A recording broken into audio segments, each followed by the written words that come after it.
Perkenalkan, nama saya Filbert Daniel Nugraha, NIM 184-102-0007 dari Prodi S1 Teknik Komputer Universitas Dinamika. Saya membuat judul karya tugas akhir saya yang berjudulkan Sistem Pengenalan Aktivitas Manusia Menggunakan Fungsiotor Memori dan Mediapipe. Cara kerja dari tugas akhir saya ada tiga tahapan. Langkah pertama, gerakan dideteksi menggunakan kamera. Lalu Mediapipe memproses key points digunakan untuk menampilkan postur badan manusia sebanyak 33 key points. Setelah mengamati satu frame dalam sebuah video, langkah kedua adalah menganalisis gerakan tubuh dari waktu secara real time. Dan langkah ketiga yaitu membuat klasifikasi gerakan menggunakan metode LSTM atau long short term memory. Jadi pada Mediapipe deteksi akan dikirimkan menggunakan LSTM untuk klasifikasi gerakan secara real time. Pada tugas akhir saya membuat 3 klasifikasi gerakan, yaitu yang pertama adalah T-pose, yang kedua adalah repose, yang terakhir adalah warrior two pose. Untuk training gerakannya pada program kedua itu menggunakan Google Colab. Pertama yang dilakukan, kita masuk ke Google Colab ini, lalu pilih file yang akan di training gerakannya. Karena saya sudah punya file ini sebelumnya di recent, maka dia akan tampil paling kedua. Untuk mau ngupload lagi file barunya itu bisa kita pilih menu tab tadi, ada file, lalu kita pilih file yang akan diupload, destinasi folder yang dipilih atau disimpan. Nah, ini saya simpannya di sini, ada fix LSM train ini yang digunakan untuk proses training gerakannya.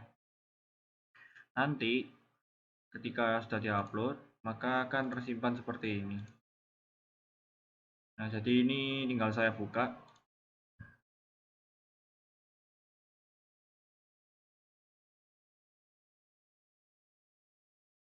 Nah, ini adalah programnya.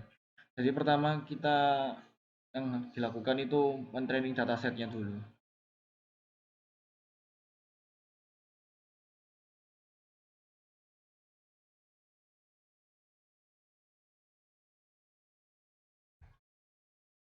Ini tunggu sampai proses dia membaca.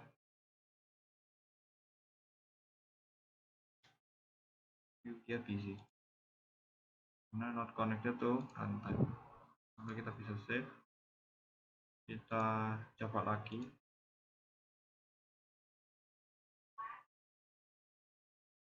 Dan kita reconnect. Nah, ini terkadang jika kalau GPU kita penuh atau kita sering pakai, dia akan sering gini. Jadi kita tinggal allocate, kita connect lagi.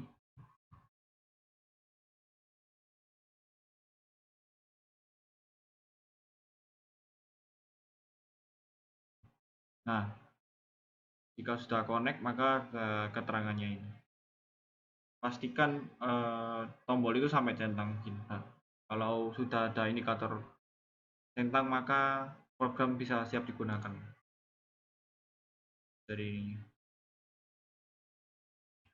Jika udah, kita tinggal jalanin aja, kita run all runtime-nya. Nah, ini dia akan otomatis jalannya. Nah, di sini ya nanti akan connect ke Google Drive yang disimpan. Di sini gunanya untuk file folder kita disimpan di Google Drive itu biar bisa dibaca. Di sini saya pakai akun saya ini. Nah, lalu Google Drive akan memberi akses kita pada Google Colab, nanti akan membaca. Ini tinggal continue aja di sini.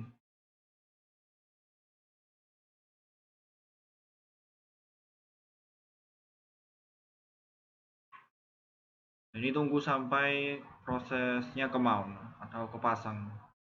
Cara bisa kita tahu itu dari sini, kita masuk drive, lalu kita pilih ini my drive,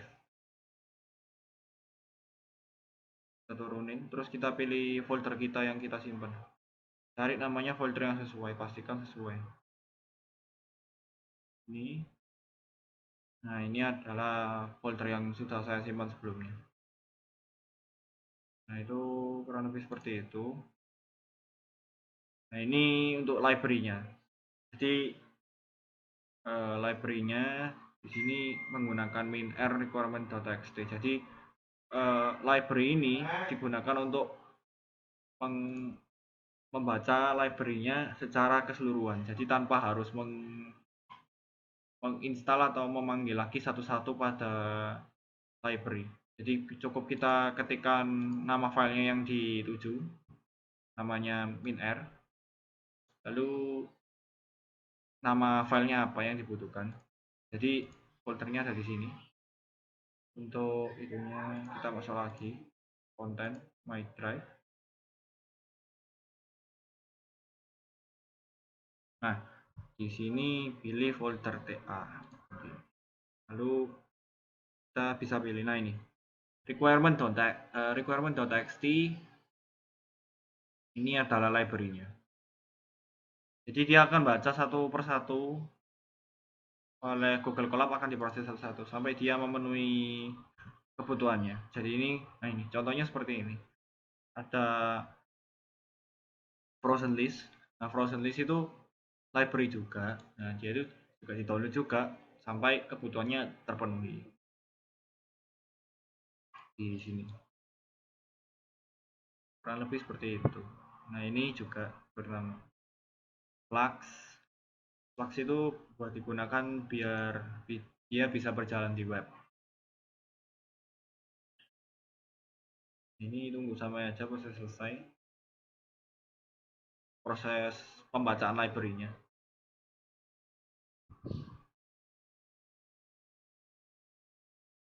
Nah, di sini juga bisa dilihat ticksnya ketika kita membaca library. Di sini GPU itu seperti cloud, dia berbentuk graphical, itu menggunakan graphical processing unit itu di mana tempat untuk berjalannya VGA itu di Google Colab semua. Jadi apapun yang kita pakai di sini untuk training gerakannya itu semua menggunakan Google Colab. Nah, di sini Google Colab itu mempunyai fitur-fitur pertama kita bisa memindahkan file kita ke satu PC dan ke PC lainnya. Itu tanpa harus menginstal library lagi. Berbeda dengan untuk mengklasifikasi gerakan sebelumnya itu menggunakan Jupyter. Di Jupyter itu kelemahannya dia lokal. Cuman untuk lokal itu bisa unlimited atau kuotanya dalam menggunakan programnya. Sedangkan di Google Colab itu ada batasannya. Nah, ini jika sudah, dia akan baca datasetnya dari ini, kontennya RNN ini dari yang ini, lokasinya. Jadi dari yang ini. Jadi akan diekstrak, unzip foldernya. Lalu, jika path-nya sudah dibaca, maka kita bisa ngerjain untuk membuat ukuran size-nya, page size-nya, lalu ada epoch-nya, ada learning rate-nya. Nanti ini menggunakan metode Adam untuk learning rate-nya. Karena dengan metode Adam-nya itu learning rate-nya lebih paling terbaik di antara sekian metode. Nah, nilainya itu dari Adam sendiri sudah ditentukan, parameternya itu 0,0001. Di sini tadi karena kelasnya ada 3, maka angka yang dituliskan di program juga 3 karena sesuai kebutuhan. Ini hanya pembacaan library. Lalu di sini ada training validation. Ini itu digunakan untuk validasinya nanti. Nah, ini untuk grafiknya itu ada batch train yang dari ini, lalu ada batch train loss ini, lalu ada batch val ACC, ada batch val loss, ada epoch, ada learning Adamnya juga, ada HP metricnya di sini posisinya, lalu ada train akurasi, ada train loss, ada val ACC di sini, dan ada val loss. Jadi ini saya melakukan 3 kali percobaan, 4 kali, sekitar 4 kali percobaan. Jadi di sini saya akan ambil percobaan pertama aja di sini untuk ininya, biar grafik tersebut bisa terlihat dengan jelas. Nah, yang pertama itu batch train ACC ini itu dia digunakan untuk membagi parameter gerakan-gerakannya. Jadi ketika kita menginputkan sebuah gerakan di dalam program, itu program akan membagi sub-sub bab-bab kategori tersebut baru bisa dibaca. Ketika sudah dibagi, maka akan didapatkan training akurasinya. Jadi melalui proses pembagian dulu baru diklasifikasikan. Nah, ini untuk lapping rate-nya dari akurasinya itu mulai confusion matrix-nya itu dari 0 sampai 1, dia berhenti di 0,91. Untuk ininya, train loss-nya itu dimulai dari atas. Ini adalah kerugiannya sekitar segini. Nah, ini jadi untuk grafiknya itu tidak overfitting ataupun underfitting ya di sini. Kalau dia overfitting itu biasanya grafiknya itu akan naik gunung gitu. Nah, jika kalau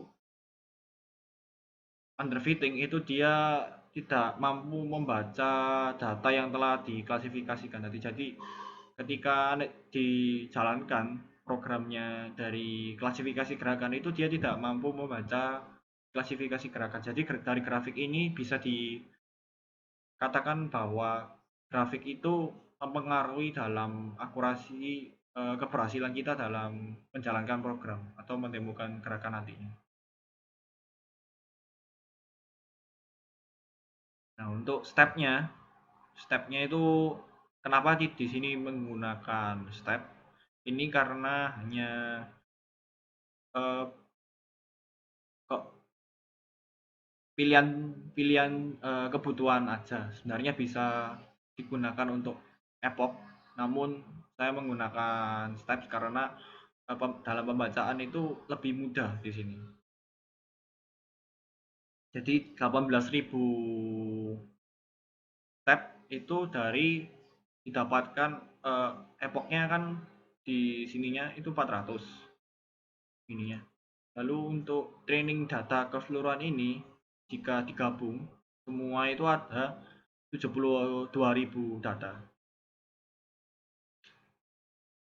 Lalu jadi sehingga didapatkan hasil perhitungan untuk ininya. Stepsnya itu didapatkan 18.000 itu jadi 120.000 dibagi 4. Jadi hasilnya sekitar ini 18.000. Nah, ini untuk validasinya juga sesuai sama untuk ininya. Berhenti di 0,88 untuk validasinya. Jadi ketika kita memvalidasi hasil training atau loss itu tidak terlalu berbeda jauh timbang balik terhadap nilai asli trainnya. Jadi jika overfitting itu nilainya pasti akan tidak beraturan di sini. Sedangkan biasanya kalau underfitting itu tergantung dari kasus, itu biasanya begini, lurus datar gitu. Kita ada bengkok gini. Jadi ini bisa dikatakan itu dia adalah ideal balance ya. Itu sudah stabil. Lalu ini untuk yang loss-nya juga sama. Nah, ini itu hasilnya kalau akurasi itu dia berupa persen. Sedangkan loss itu dia berupa regresi ya, 0, sekian. Nah, di sini itu loss-nya, validasi loss-nya itu sekitar 0,36. Jadi menghitungnya bukan dalam bentuk persen, tapi regresi 0, sekian gitu. Ini untuk epochnya. Nah, epochnya 400 gitu. Ini karena tidak terlalu berpengaruh ininya. Hanya jumlah iterasinya aja. Nah, ini untuk learning rate-nya. Nah, ini 0,01 jika kita hitung nanti ada 1 juta sekian ya, ini 1 pangkat min 4 ini. Nah, ini untuk train ACC-nya itu ketika sudah dibagi maka akan diklasifikasikan. Nah, ini juga hasilnya 0,91%. Jadi 0,91 itu dikalikan 100% ya, jadi hasilnya dia dapatnya 91% untuk akurasinya yang train. Lalu untuk yang loss itu dari awal sampai akhir didapatkan 0,29 kerugiannya. Lalu untuk validasi juga tidak jauh beda dari sebelumnya. Ini juga sudah sesuai dengan batch validasi tadi sekitar 88%. Di sini pembacaan itu dalam grafik yang validasi itu bisa kita lihat bahwa dia agak bengkok di sini, itu dia ada delay pembacaan di sini. Jadi di sini itu dia nilainya itu belok gini, itu ada delay di mana proses pembaca tersebut itu dari batch validasi itu ada proses di mana pengecekan kembali di validasinya, maka akan dibelokkan gini. Lalu ingat untuk valosnya begini, kurang lebih sama batch validasi batch valosnya yang sebelumnya itu dibagikan lalu baru disebarkan. Nah, ini untuk epochnya itu pembacanya dari epoch 0 sampai epoch 399. Nah, ini juga sudah sesuai untuk ininya, lossnya ini didapatkan 0,26, lalu batch valosnya 0,33, batch validasinya 0,88, valosnya 0,32, validasinya 0,89, batch train lossnya sekitar 0,34, dan batch train ACC-nya sekitar 0,86 sekian. Untuk train loss-nya 0,26, train ACC-nya 0,92. Nah, 0,92 ini maksudnya 92%. Jadi semua ini yang berupa akurasi tersebut itu akan dikalikan berupa persen. Di sini untuk modelnya bisa kita simpan ya. Nah, ini jika kita simpan, kita tinggal pencet ini, lalu ini ada running versinya. Nah, running versinya itu dimulai dari 0. Yang tadi itu kan percobaannya. Jadi nanti 0, 1, 2, 3 sekian sampai seterusnya. Ini ada checkpointnya. Jadi nanti itu modelnya berupa checkpoint. Jadi,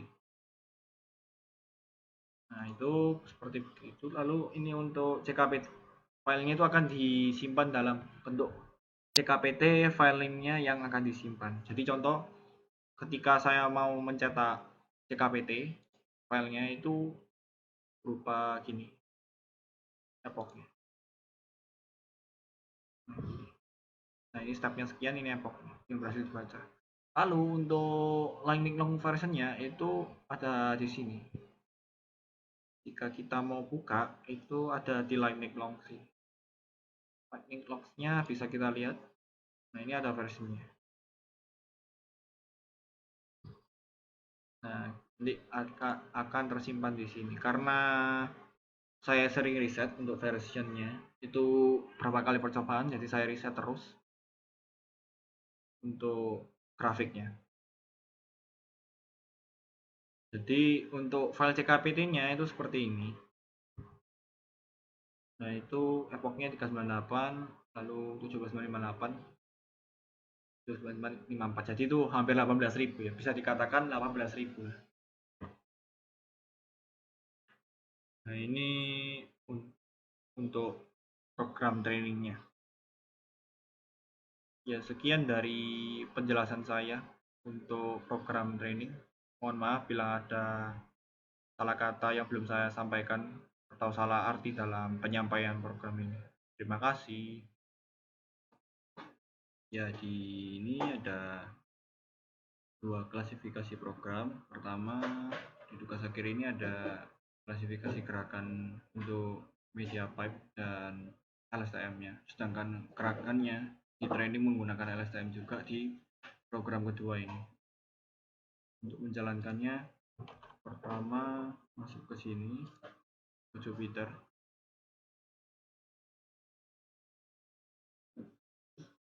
Lalu ketika Jupyter sudah tampil, pilih folder yang disimpan.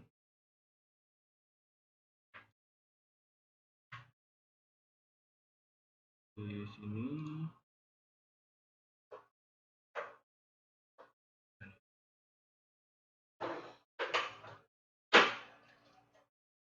jadi untuk library-nya itu ada MediaPipe dan CV2. Untuk CV2-nya digunakan untuk penampilan frame ini. Lalu untuk MediaPipe itu untuk pendeteksian key points. Jadi untuk MediaPipe-nya itu dia nanti berupa key points. Jadi ada titik-titik dari mata ini sampai kaki. Mata, hidung, di tangan, dan kaki lutut sampai bawah. Untuk jelasnya nanti bisa didemokan bukunya. Jadi ini sambil saya jelaskan. Jadi untuk install library-nya itu kita masuk di cmd atau command prompt. Kita ketika menginstall MediaPipe. Ini karena kebutuhannya sudah terpenuhi maka ya requirement-nya sudah satisfied. Lalu untuk ininya OpenCV-nya, frame-nya kita gunakan perintah OpenCV-Python.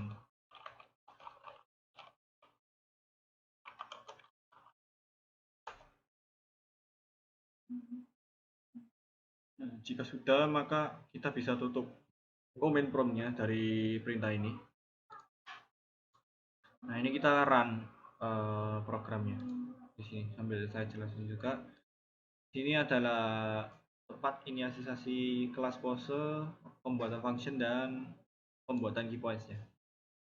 Jadi seperti digambar gitu untuk ininya, drawing text-nya ini untuk key points-nya nanti. Lalu di sini adalah pembuatan function ya di pose-nya. Ini ada detect pose, itu nanti pembuatan function. Lalu nanti di sini fungsinya pada key points akan dirubah menjadi 3D. Jadi dari gambar orang manusia itu ketika kamera ditutup berubah gerakan, lalu gambar itu pertama dari orang itu dua dimensi kita, lalu akan di convert menjadi 3 dimensi, baru gerakan tersebut nanti baru bisa diklasifikasi. Untuk membuat video dalam poinnya saja itu ada beberapa yang harus diperhatikan. Pertama kita harus memanggil function mppush. Mppush ini adalah function yang tadi diletakkan di inisialisasi program sebelumnya. Lalu untuk pengambilan gambar atau pembacaan gambar dari webcam itu bisa saya ketikkan ini kemarin, dan variabelnya ini dv2 video capture. Nah, angkanya itu berupa nilai boolean k1 dan 0. Angka nilai 1 digunakan untuk ekstensikan aplikasi di handphone. Jadi kita pengambilan gambar itu nanti ada di handphone semua untuk kondisi bernilai true di 1. Jika 0 di false itu pengambilan gambarnya hanya di laptop webcam PC biasa. Jadi key points-nya itu kurang maksimal di angka bernilai 0. Lalu ini untuk penghubungnya, ketika sudah dihubungkan ada pembacaan lagi dari video ke penyimpanan. Jadi nanti video itu akan disimpan dalam bentuk format MP4. Nah, di sini itu ada media running, ini adalah nama filenya. Media/running itu nama file. Lalu kamera size-nya, video kamera size-nya itu rasionya 4:3. Jadi itu ukurannya sekitar 1280 dikali 960. Ini untuk ukurannya. Nah, ini ketika mau dijalankan, dia akan ngecek frame-nya dulu. Jadi sebelum dijalankan dia ngecek dulu videonya bisa diakses. Jika bisa diakses maka akan jalan lagi di proses ini. Jika enggak, maka dia akan berhenti atau error. Lalu di sini digunakan untuk mendapatkan frame-nya itu di flip horizontal, jadi itu dibalik tidur gitu agar key points bisa dideteksi. Lalu untuk ini akan didapatkan lebar dan tinggi dari frame-nya. Nah, lebar dan tingginya tadi adalah ini. Untuk tingginya 1280, lebarnya 960. Ini. Nah, jika sudah didapatkan frame width-nya dan height-nya, bisa diperkecil frame-nya, namun tidak merusak aspek rasionya. Jadi aspek rasionya masih tetap. Untuk menampilkan pose landmark-nya itu menggunakan detect pose di function tadi itu. Detect pose. Lalu untuk FPS-nya ini digunakan untuk menguji seberapa program itu lancar atau terputus-putus pada videonya. Jadi frame per second-nya itu saya buat rata-rata average-nya itu sekitar 10 sampai 30.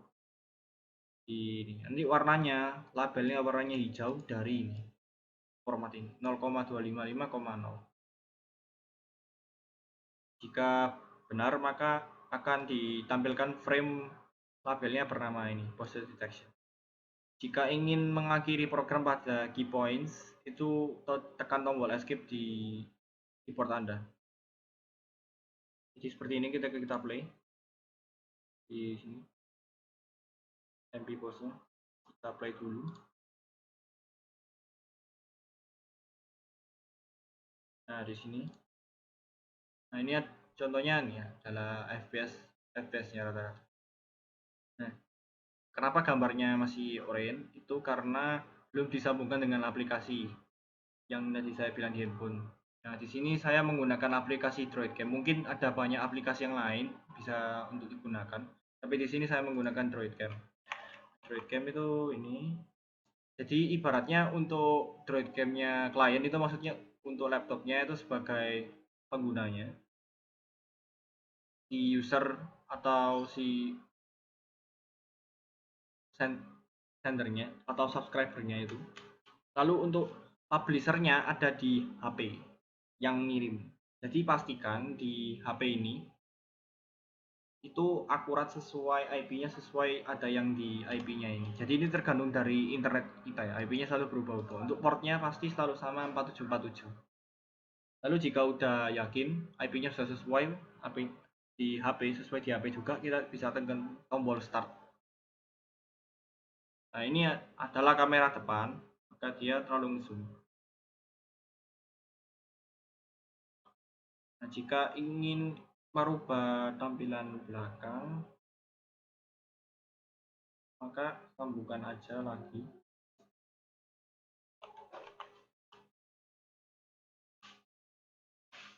Nah, di sini. Ini sudah benar. Nah, ini kurang lebih seperti begini. Ini saya close aplikasinya. Saya minimize. Nah, ini kurang lebih begini. Ada pendeteksian key point. Nanti saya simulasikan di videonya untuk secara real. Nah, karena di sini saya hanya satu orang, maka tidak ada yang mengambil take videonya. Jadi ini kurang lebih seperti ini. Nah, ini ada FPS-nya 10, seperti yang tadi saya katakan, rata-rata frame per second-nya itu 10 sampai 30. Di sini ya bisa dikatakan normal lah untuk FPS-nya.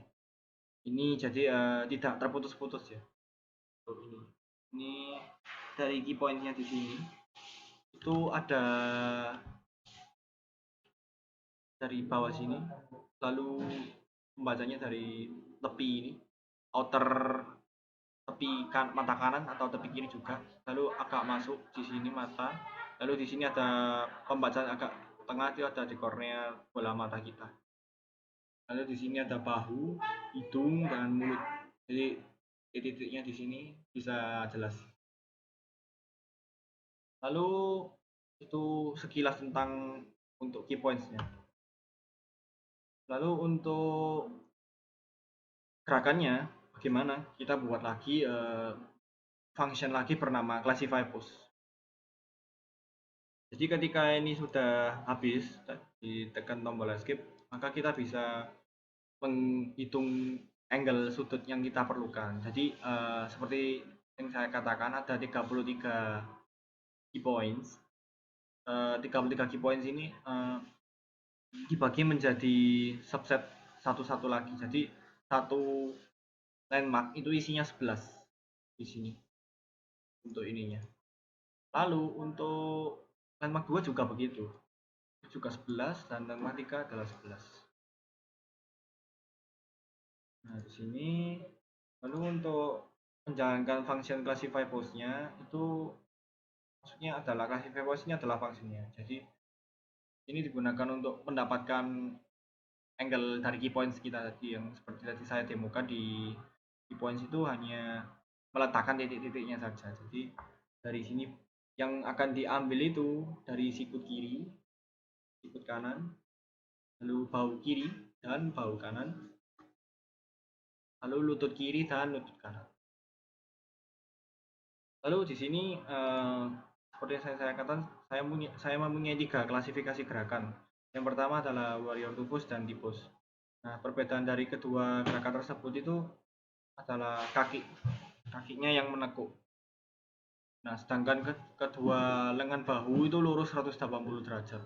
Maka perlu dicek pengecekan kondisi lagi, di mana jika sikut kiri itu ke arah 165 derajat dan sikut kiri lebih kecil dari 195 dan sikut kanan lebih besar dari 195 dan sikut kanan lebih kecil dari 195, jika sudah benar, lalu akan dicek lagi di sini, pengecekan kondisi lagi, di mana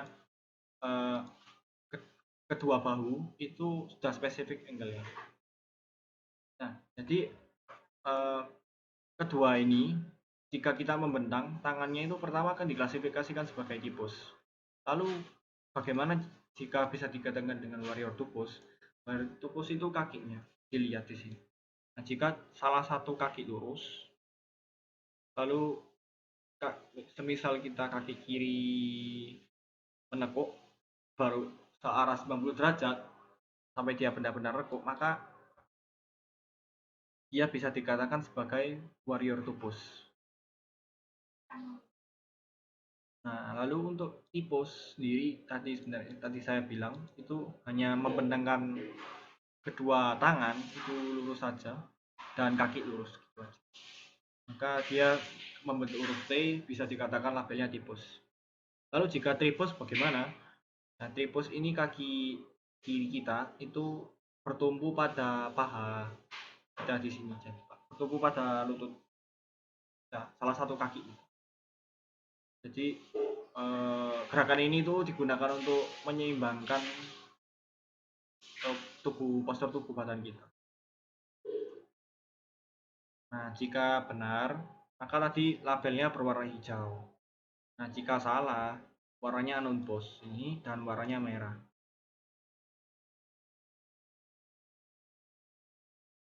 Nah, ini saya ulangi dari sini, terus ulangi lagi. Nah, di sini juga sama, tidak lebih dari key points-nya. Untuk klasifikasi gerakannya itu bisa real time juga. Perbedaan di sini hanya FPS dan labelnya aja, labeling dari ini. Jadi di sini untuk labelingnya ini untuk gerakan dan klasifikasi, sedangkan tadi hanya pendetection key points. Di sini penggabungan di mana sama juga seperti key points, mengambil function ini, lalu nilainya bernilai 1 dan aspek rasionya ini 150 dikali 160.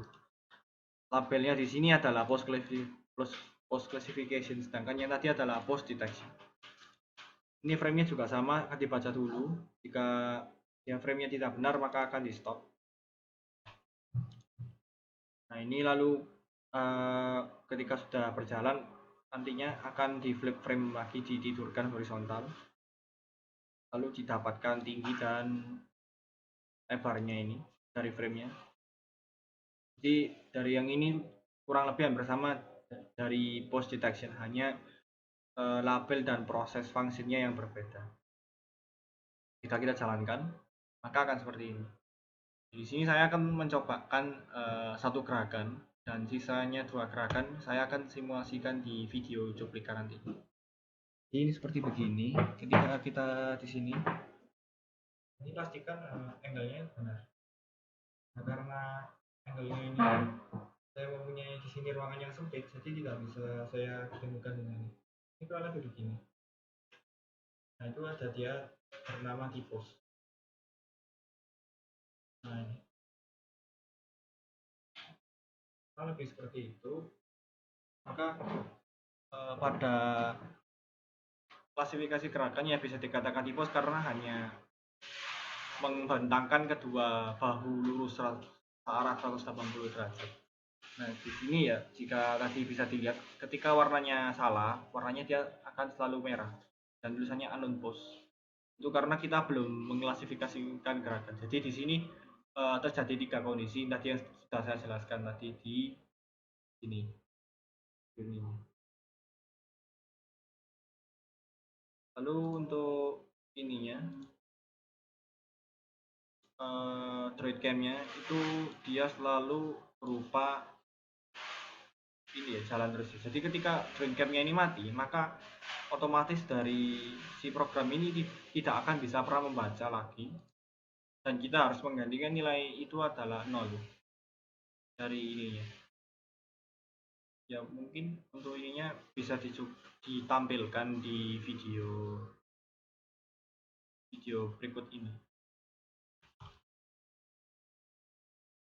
Ya sekian dari penjelasan saya. Saya mohon maaf bila ada kekurangan kata yang belum saya sampaikan di dalam program ini.